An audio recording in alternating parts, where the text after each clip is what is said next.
Olá, eu sou o Companheiro Leão, Jardel da Mota Pacheco, eu sou administrador, sou associado do Lions Clube Novo Hamburgo Centro, distrito LD2, Rio Grande do Sul, e saúdo então o Companheiro Leão Renato das Chagas Benevenuto, nosso governador do distrito LC1. Saúdo também o companheiro João Roberto Moreira Alves, o coordenador do Instituto Melvin Jones, de estudos leonísticos, e saudando então de forma extensiva a todos que estão trabalhando nessa iniciativa, a coordenação deste congresso, os demais expositores. E no dia de hoje estarei falando sobre o tema, né, liderança nas organizações empresariais.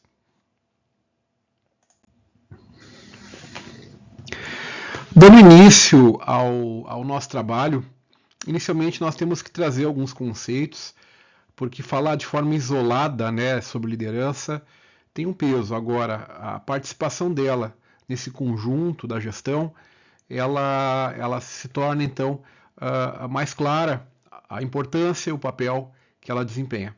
Então, o que é a administração? A administração é uma ciência social que estuda e sistematiza as práticas usadas então para administrar.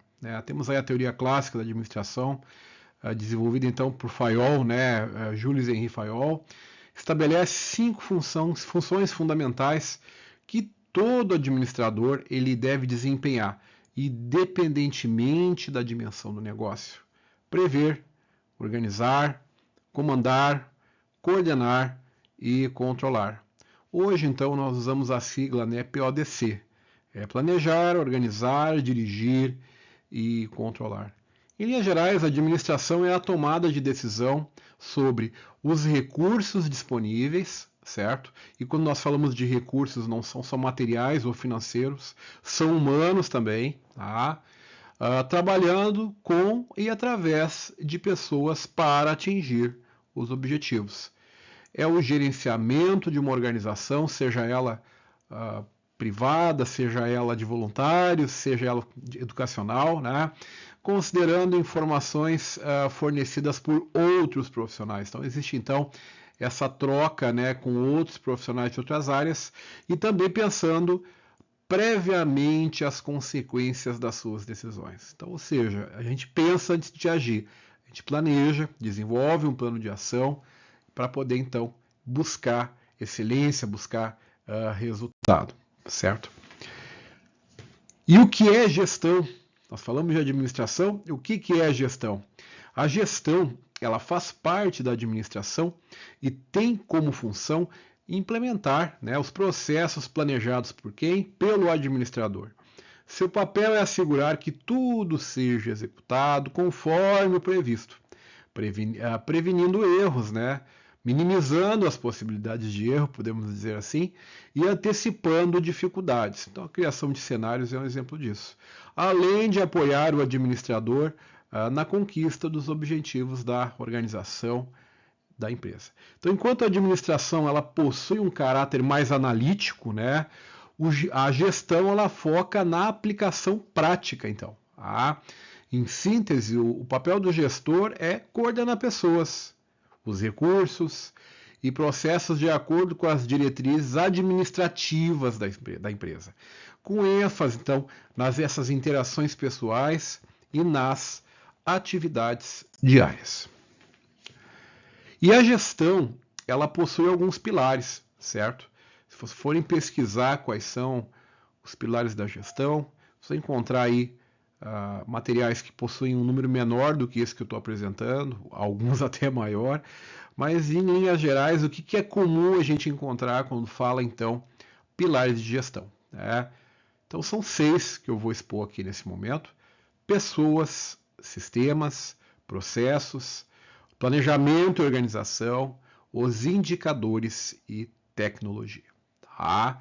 Então, o primeiro deles é pessoas. Então, para ter uma gestão eficiente, né, e de pessoas, as pessoas, de fato, então, são uma das principais chaves de um negócio, tá? Pois são elas que estão em frente ao cliente, né, que lideram projetos, que se responsabilizam por resultados. Então quer dizer o quê? Que buscam atingir os objetivos da empresa. Tá? Os sistemas são ferramentas que auxiliam, tá? E otimizam a rotina de um negócio, de uma organização. Então, garantindo uma maior organização de dados, de informação, evitando processos repetitivos e proporcionando, então, uma economia de tempo e também de esforço, os sistemas. Tá? Os processos, então, que é o terceiro pilar, eles são obviamente fundamentais, porque ele define como e quais e quantas etapas são necessárias, então, para a concretização de uma atividade. Né? O desenho de processo é o link, então, entre pessoas e o sistema, certo? Então, por isso, quando se desenvolve sistemas, se faz necessário fazer um levantamento, então, uma identificação dos processos. Né? Caso contrário, por mais que tu compre uma solução de sistema pronta e aplique dentro de uma organização, se ela não estiver alinhada com os processos, vai dar problema. Então, como falei, é importante então que o sistema ele reflita então com grande dose de aderência os processos, o processo dessa organização. Tá? O planejamento e organização, né? Então planejar é criar um plano para otimizar o alcance de um determinado objetivo. Né? Já organizar obter e alocar esses recursos necessários para atingir o objetivo desse projeto ou empresa, como materiais, colaboradores, financeiro, máquina, equipamento, ferramentas, para a realização do que? Das atividades. Né? É quase impossível ter uma gestão de empresarial, tá? De sucesso sem antes planejar. Tá? Então, ou seja, a gente pensa antes de agir. Né? Determina o caminho que vai ser seguido e organizar essas ações para que, de fato, então, tu possa promover isso como gestor. Tá? Os indicadores, que é tão importante quanto planejar, é medir resultado. Né? Tu não vai fazer um planejamento, vai ficar numa gaveta e morreu. Né? Então, é uma tarefa importante para qualquer negócio, para qualquer organização. Né? Os indicadores é uma ferramenta para avaliar o desfecho, então, de projeto, de ações. Então, os indicadores têm um papel fundamental. Tá? Eles apontam o caminho, né? E é um referencial para o gestor identificar possíveis problemas, né? Definir prioridades e verificar o andamento do progresso, enfim, desse plano, né? Das atividades da empresa também. E o último é a tecnologia. Né? Hoje em dia a tecnologia está presente em todas as organizações. Ela é uma peça, então, para garantir a inovação, competitividade, certo?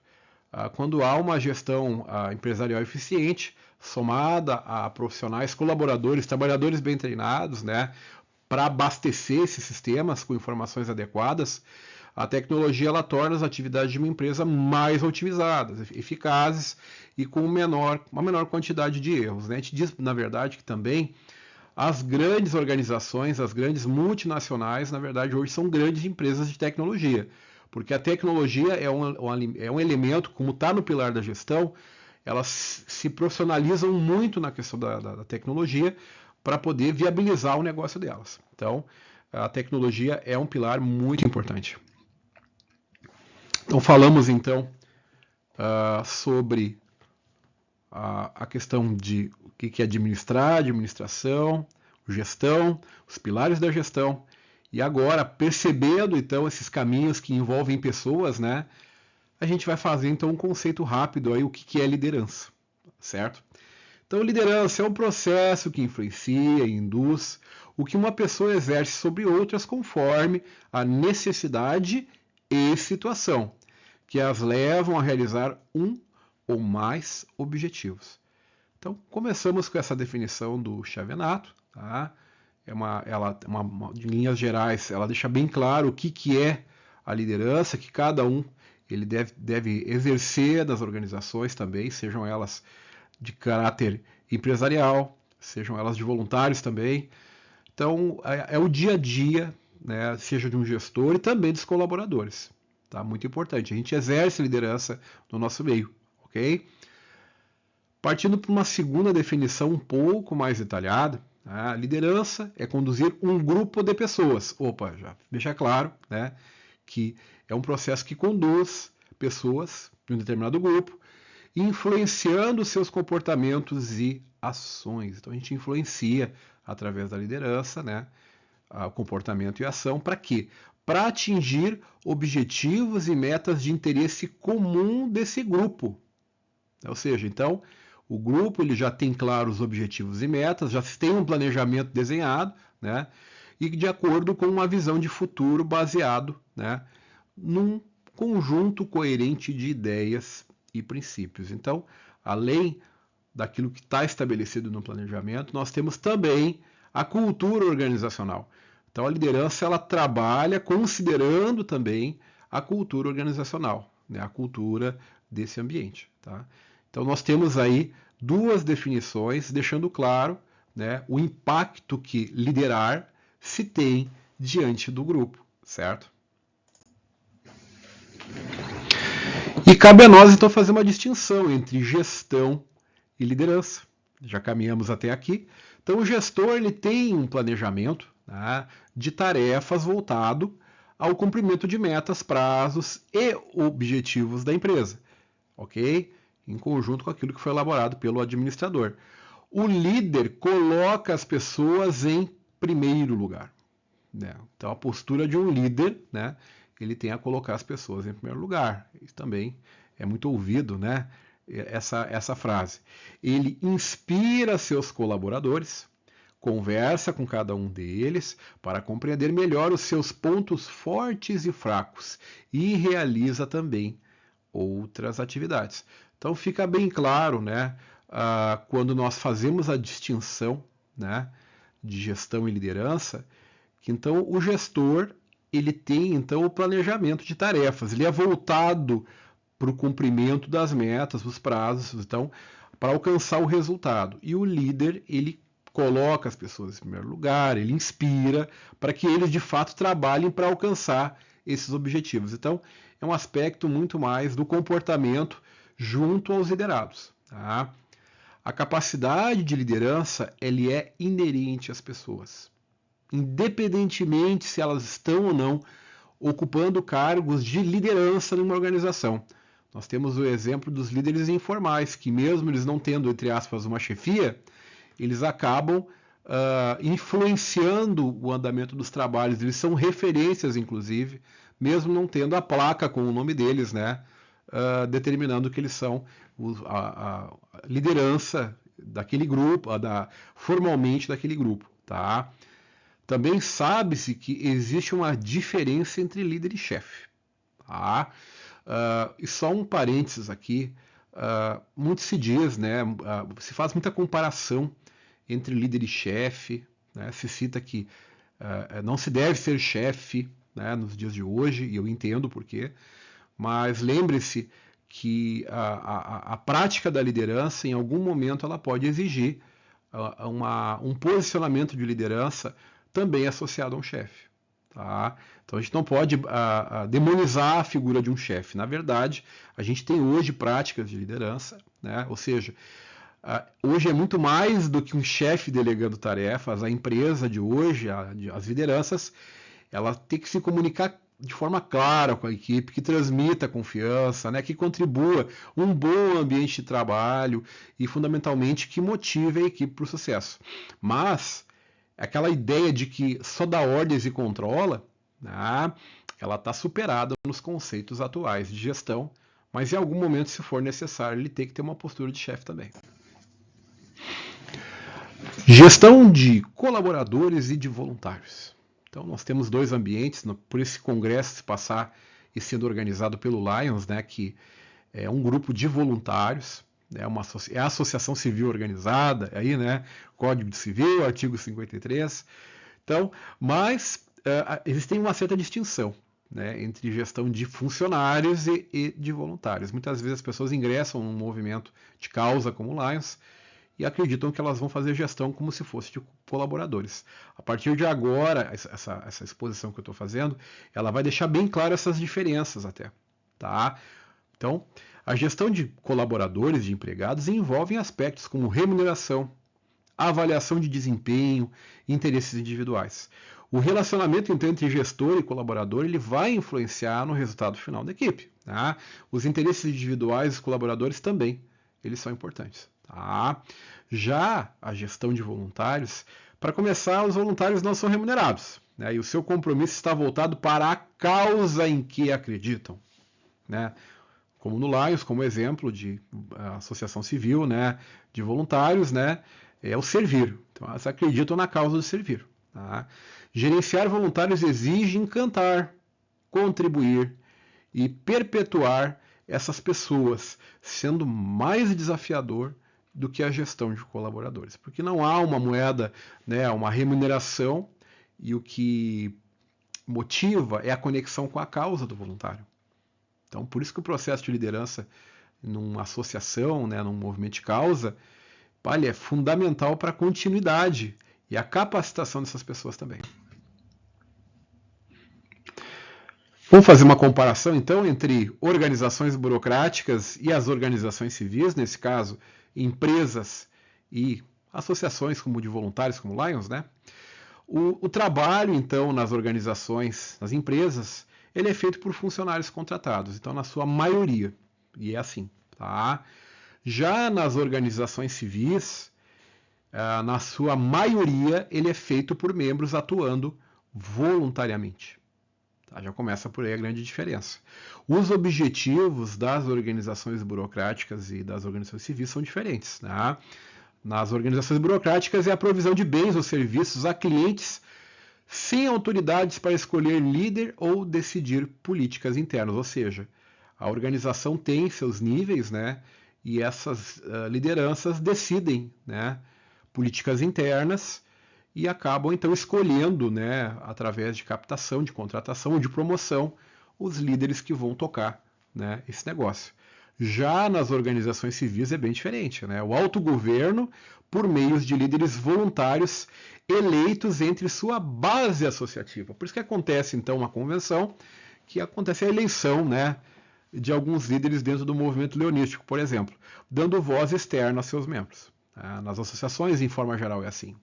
O processo de tomada de decisão ele é altamente centralizado, né, nas organizações burocráticas. Já nas associações civis, então, descentralizados em unidades locais. Então vai ter o distrito múltiplo no Lions, o distrito, os clubes. Então se percebe que o processo de tomada de decisão é descentralizado. Né?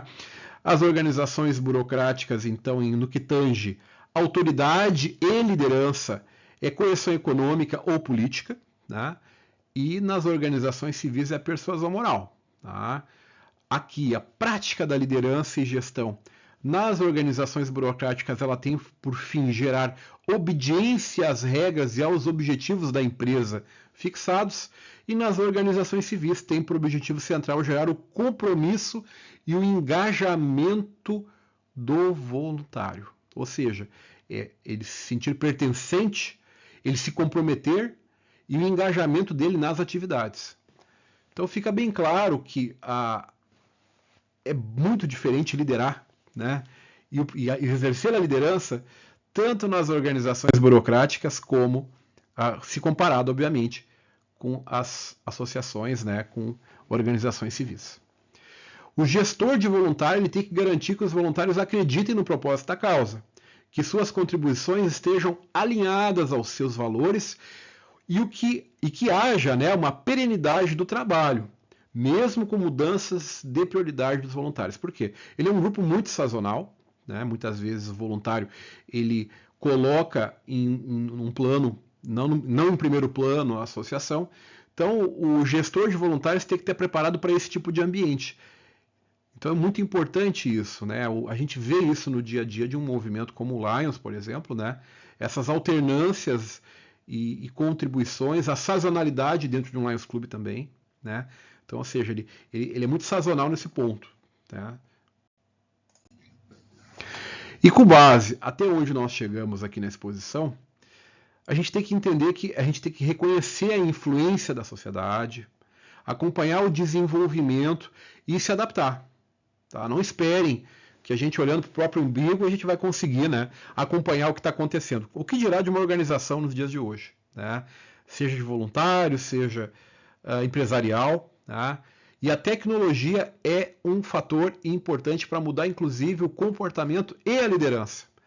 Por isso, nesse momento, eu vou dar ênfase, a partir desse ponto da exposição, do quanto que a tecnologia ela tem um impacto forte, né, nas organizações e especialmente na liderança. Tá? Então, dando continuidade, primeiramente, né, falando um pouquinho sobre o DISC. Né? O DISC é uma ferramenta, né, que ela auxilia, né, na compreensão dos diferentes padrões comportamentais dos indivíduos. Né? O DISC significa dominância, influência, estabilidade e inconformidade. Então, nessa imagem que vocês estão vendo, foram divididos então os 4 em 2 grupinhos, o 1, o 2 e o 3 e o 4. Tá? E o DISC ele foi baseado, é um modelo, né, baseado no trabalho do Dr. William Moulton Marston, né, lá, né, muito antigo, por sinal, esse trabalho. E depois a ferramenta, o instrumento para poder mensurar foi criado por Walter Clark lá em 45. Tá? Então, a partir de agora o que eu vou falar é baseado num artigo chamado A Tecnologia e Comportamento Humano, por Edson Rodrigues. Tá? Que foi baseado também numa pesquisa que foi feita há uns anos atrás no portal dos administradores. Tá? Então lembrem bem, o grupo 1, 2 e o 3 e o 4. O primeiro exemplo que a gente vai citar é o fato, então, de que o Império Romano, as formações das legiões, era o que de melhor havia a nível de exército na antiguidade por séculos. Tá?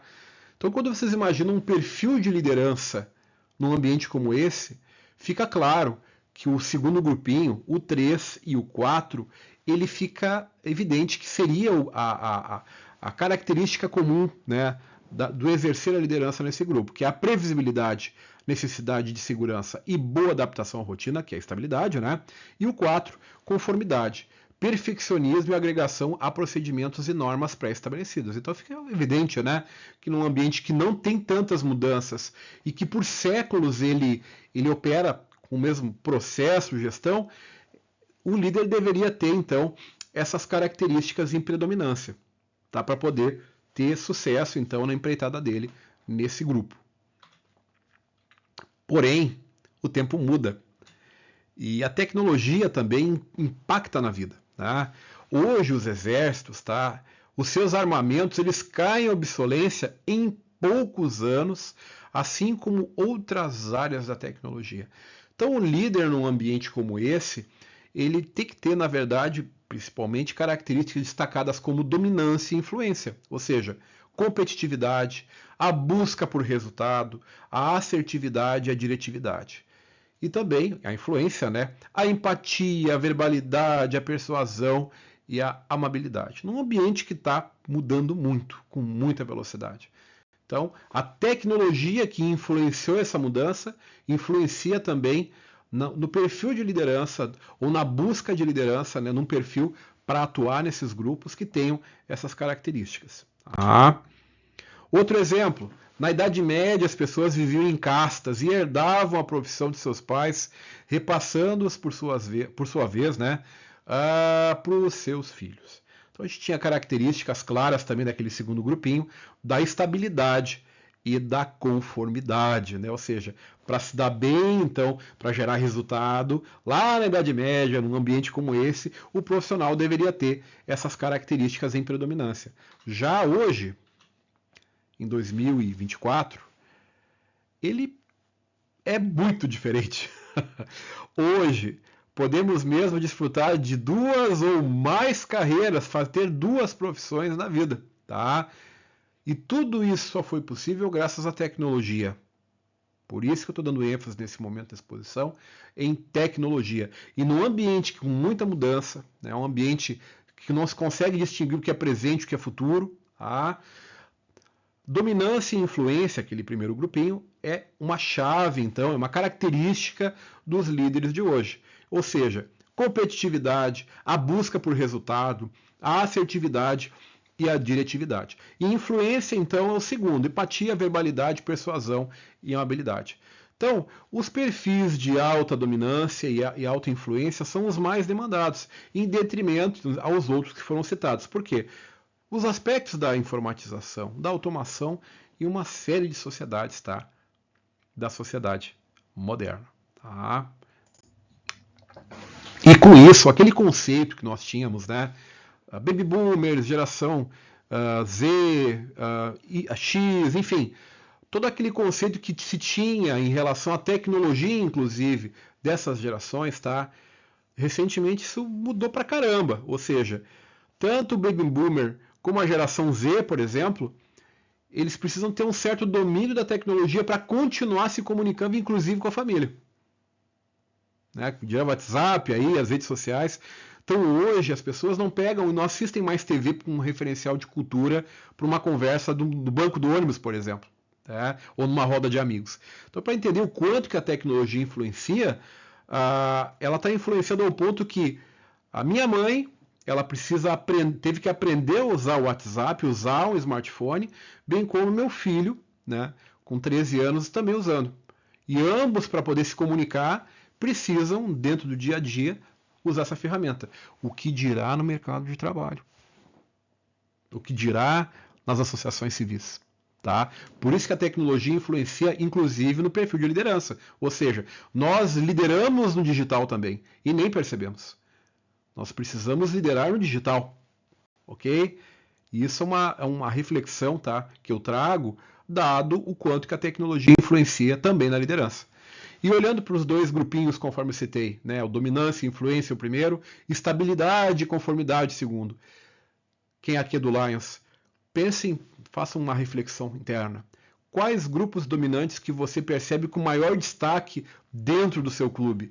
O de dominância, ou seja, competitividade, busca por resultado, assertividade e a diretividade, influência, né? Empatia, verbalidade, persuasão, amabilidade, ou aquele grande segundo grupo, estabilidade, previsibilidade, necessidade de segurança, boa adaptação à rotina, né? Conformidade, perfeccionismo, agregação aos procedimentos e normas pré-estabelecidas, enfim. Então, faça uma reflexão, qual grupo dominante tu encontra mais no teu Lions? O primeiro, né, que é 1 ou 2, ou o segundo, o 3 e o 4. E agora, José? Bem, não é só numa associação civil como o Lions, por exemplo, né, que a gente vai encontrar esse problema. Não há, né, no plantel da humanidade, tanta gente preparada, ou pronta, disposta, né, com perfis de alta dominância e alta influência, que é aquele primeiro grupo que eu citei. Né?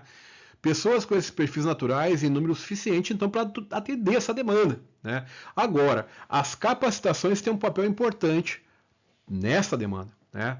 E também o recrutamento, a seleção, né, o convite de voluntários, né, tentando atender esse perfil, pode ser salutar para adaptar esse grupo, então, com as demandas que hoje são exigidas, né, como perfis para acompanhar a correria do mundo com a velocidade da tecnologia que nós temos hoje. Tá? Quero agradecer novamente esse convite recebido. Quero desejar a todos um encontro maravilhoso, que sei que será, né, está sendo. E caso queiram acompanhar um pouco mais, seja das exposições que tenho feito, tenho salvo no meu YouTube, né, Jardel Pacheco, e também a minha rede social, né, @jardelito aí, à disposição. Um forte abraço a todos e muito sucesso em seus projetos.